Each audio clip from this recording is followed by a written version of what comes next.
live from WTVO Rockford and your home team. Eyewitness News at 5 starts now. I grew up in neighborhoods where I know what it likes when the plant closes down. People lost their sense of pride. Neighborhoods were in real trouble. People wondered whether they're going to stick around, what was going to happen to their families. It's a big, big deal. So this opening of Belvidere again is a gigantic deal as far as I'm concerned. President Biden visits the state line. We'll hear his remarks on the Belvidere assembly plant as auto workers vote on their contract agreement. Good evening, I'm Mimi Murphy. It was an historic day in the state line as President Joe Biden visited Belvidere to celebrate the agreement with the UAW and Stellantis. An agreement that includes reopening the Belvidere assembly plant as well as billions of new investment to the area. We've been covering the president's visit all day from the time Air Force One touched down at the Rockford Airport late this morning. Tom Lewis and David Greenberg are live outside the assembly plant tonight where UAW workers are voting on that contract. We'll hear from them in just a bit. But we begin with Eric Wilson at the community building in Belvidere where the president spoke earlier this afternoon. Eric joins us from there now live. Eric?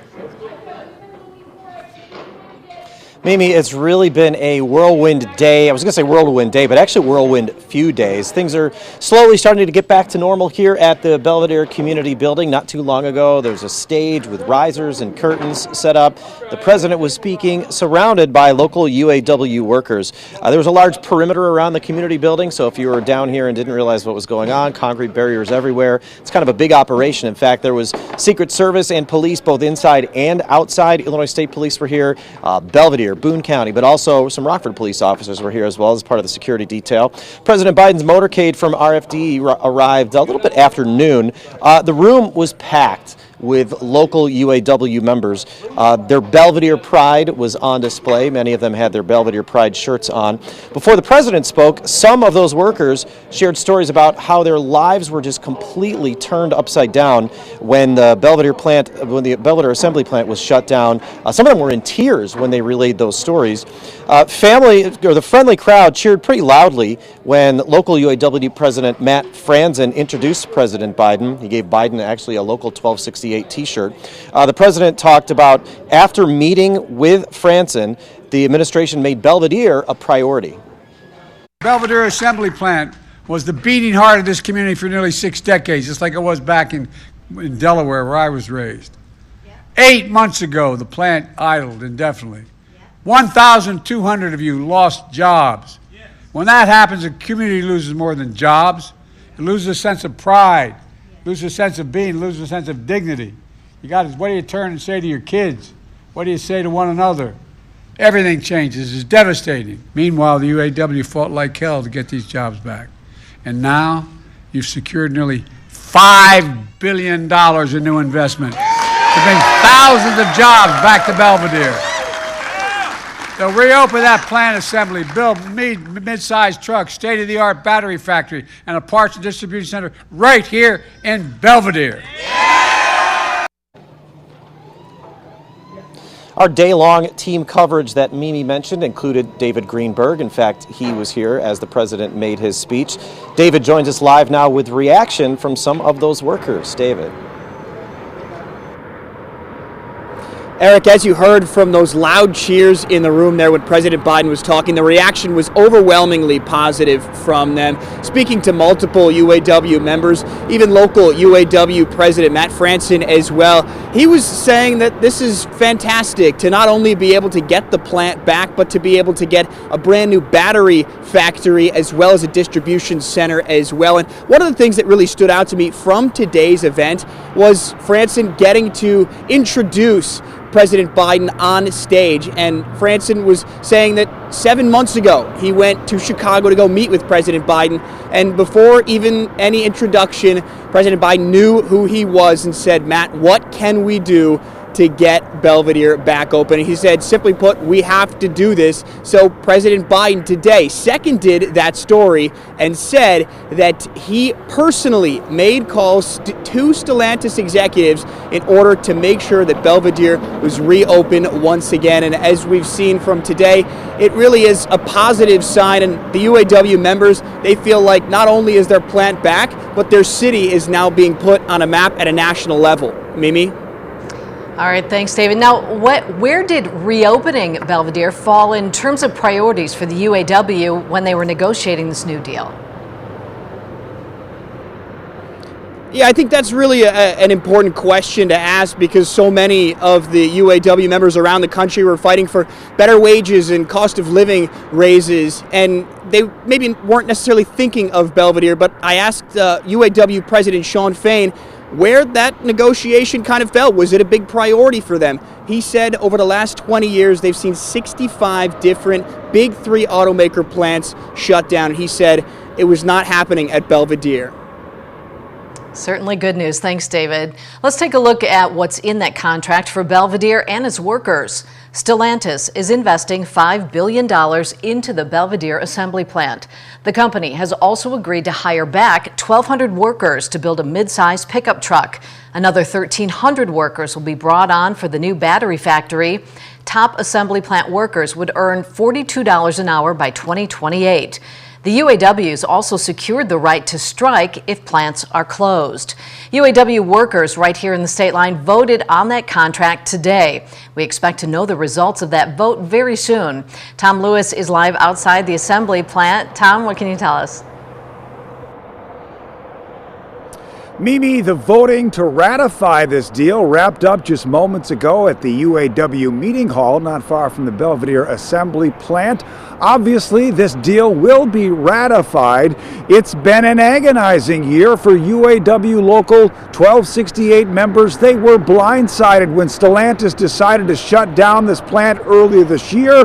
This is where they worked. This is where they raised their families. Today, a sigh of relief as the deal is getting done. I'm excited for our community. I'm excited for the opportunities that they said would not happen. We were dead in the water. Our local, our union brothers and sisters from across the whole United States, we stood together. And it's the first time that all three have gone at the same time. Just really myself just had one box to check for this contract, and that was product guarantee for Belvidere. And not only do we get product here in Belvidere, we got two more things that we weren't even asking for. So it's beyond words. And so we should know the results of the vote within the hour. And coming up next hour, I did speak with Matt Franson, the president of Local 1268. He did kind of shed some light on why getting this deal done was so important, not only for the entire UAW, but for UAW Local 1268. We'll hear those words coming up next hour. Mimi, back to you. All right, we'll look forward to that. Thanks, Tom. Protesters gathered in Belvidere ahead of the president's visit. We'll hear from one activist hoping for a ceasefire in the Middle East. We see a little more cloud cover build in as we go through the night tonight. Temperatures today made it into the mid-50s, but we're looking at a stretch of 60-degree warmth next week. Find out how long that'll stick around and if it comes with any rainfall. That is in your First Warn forecast a little later. You're watching Eyewitness News, your home team with Eric Wilson, Mimi Murphy, Scott Leber, and Chief Meteorologist Candace King. A local representative got the chance to fly with the president on Air Force One today. Eric Wilson talked to him about the experience. Eric, what did he have to say? Well, Mimi, first of all, when I got here, it was pretty obvious that not everyone here was here to see the president, or at least maybe there was someone they were expecting that was they were a little more excited about. I'm talking about the parents that I bumped into as I walked into the Belvidere Community Building. They were a proud mom and dad. Their son is actually Congressman Eric Sorensen. He flew in on Air Force One. It's no secret, Congressman Sorensen and I have known each other for years. We worked together for a pretty long time. So I got a chance to talk to him a little bit about that flight from Washington, D.C. to his hometown, basically, here landing at RFD. He said it was kind of surreal, and he actually calls it kind of a full circle flight for him. I remember holding onto the chain link fence at the Greater Rockford Airport and seeing this big blue plane come in. Now, if my mom would have said back then when I was this tall, the next time Air Force One lands here, you're going to be on it. I mean, imagine, I think back to that, I'm like, there's no telling what you're able to do, right? Pretty exciting for the St. Ed's kid, the Boylan High School grad, and of course, his family. That's it for now from Belvidere. Mimi, back to you. All right, Eric, thanks for that live report. We'll check back with you later. Governor Pritzker congratulated local UAW workers on their new agreement. Pritzker took to the podium earlier today ahead of the UAW's national president. For almost 2 years, his administration's focused on a solution to protect workers at the assembly plant.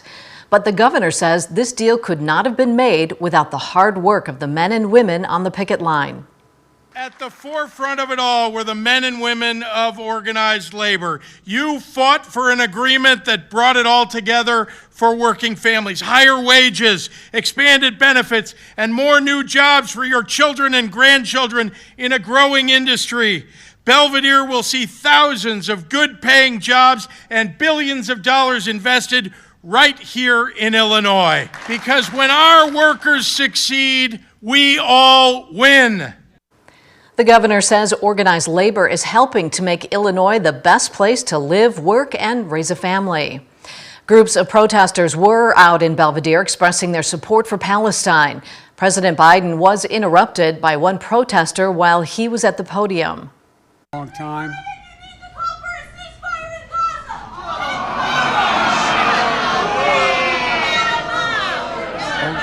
No, let it go. Let it,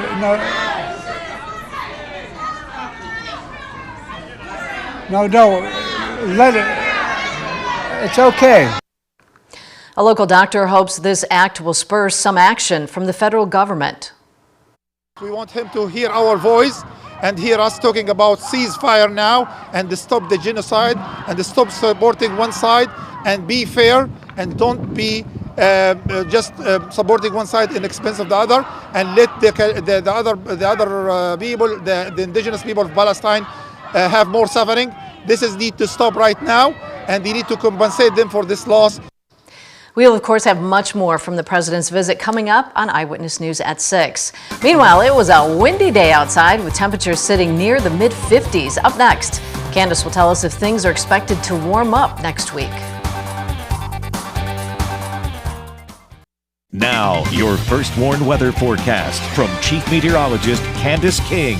Well, things are pretty quiet and our winds are calming down from what they were earlier today. We take a live look down south here along the Rock River over downtown Rockford. You see a little cloud cover on the horizon. While our skies are mostly clear, we've got cloud cover increasing across central and southern Illinois, even some clouds building back across central and eastern Iowa. This is tied into an upper level disturbance that'll swing through later tonight, bring us an increase in cloud cover after about 8-9 o'clock tonight, maybe a sprinkle or two around midnight. But there is some moisture associated with that, so I think we pull in a little more cloud cover through the night tonight and can't completely rule out a sprinkle or two with that as well. 47 our temperature in Rockford, 46 in Freeport. Our numbers are coming down and we're starting to produce a little bit of a wind chill factor out there as the sun has now set. 52 for our weather watcher Terry in Genoa. Dew point temperature sits at 33 and a westerly wind here this evening still at 17 miles per hour.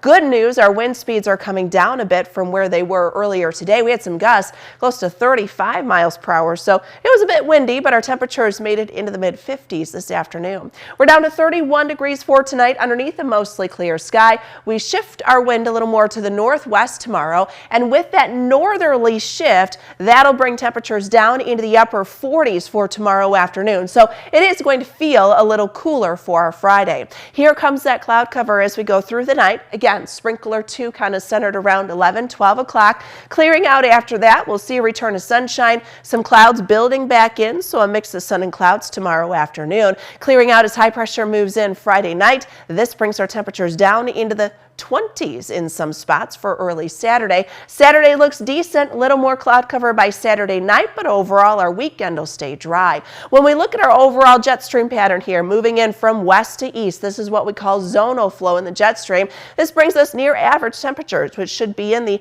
lower 50s for this time of year, so upper 40s, low 50s, pretty seasonable for the beginning of November. But watch what happens. This dip in the jet stream out to the west, it forces the jet stream up north, or a ridge of high pressure building downstream of that by the time we get into next week. So that's where our warm up comes in. Temperatures will be climbing back up above average by the time we get into next week, and this could lead to a stretch of 60-degree warmth. And that fans fairly well with our probability for above average temperatures towards the middle to end of next week. Now, this pattern does favor a drier pattern during that time.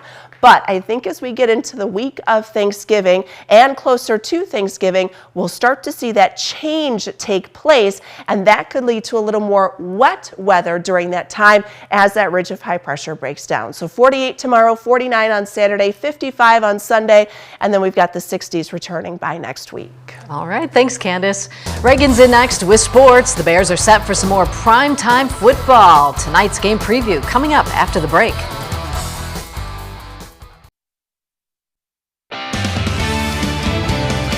Our first Warn Interactive Radar brought to us by Rockford Auto Glass and More. We've got a clear sky out there now, but we are going to see a little more cloud cover move back in here as we go over the next couple of hours, and that could lead to a sprinkle or two around 11, 12 o'clock tonight. After that, skies will clear out and our temperatures will drop into the lower 30s. Tomorrow, we see some sunshine return, little cloud cover for the afternoon. Highs both Friday, Saturday in the upper 40s, but the weekend, now there's probably a lot of things going on to celebrate Veterans Day. Through the weekend, should be no problems with the outdoor activity, maybe just a little more cloud cover there on Sunday, and then warmth returns next week. And that looks great. Thanks, Candace, and thanks for joining us. Have a good evening.